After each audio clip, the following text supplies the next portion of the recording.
যিহেতু গাইজ পূজাসমূহৰ ভিতৰত দৌল পূজাটো মানে সকলোতকৈ মানে শেষৰ পূজা আৰু মানে দুৰ্গা পূজা কালী পূজা সকলোবোৰ যোৱাৰ পিছত দেউলটো মানে সকলোতকৈ শেষ আৰু ফাগুনৰ মাহত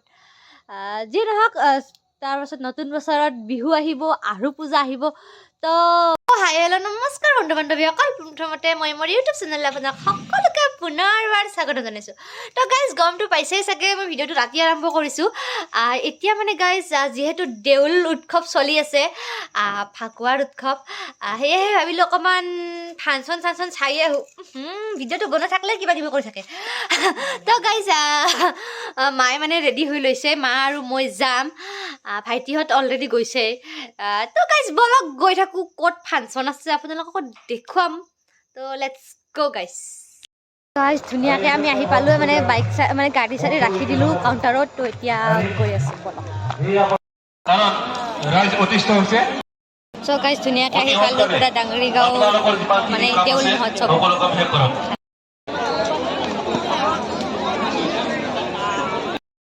চ' গাইজ আমি গীত গাই আছোঁ চাই আছোঁ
ৰাতি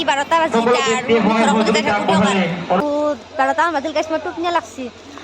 এতিয়া গায়ক চায়ক চাই থকাত মুড নাই গাইজ কি হ'ল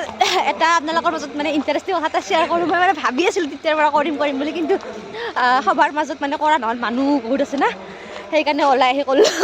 মানে কি হ'ল তেতিয়া মানে যেতিয়া নিশাৰণী বাইদেউ তেখেতৰ গীত মানে পৰিৱেশন কৰি আছে তেতিয়া তেখেতে মানে কয় না ছিংগাৰবিলাকে যে সকলো একেলগে সহযোগ কৰিব তেতিয়া আমাৰ মায়ে কি কৈ জানে না গাইজ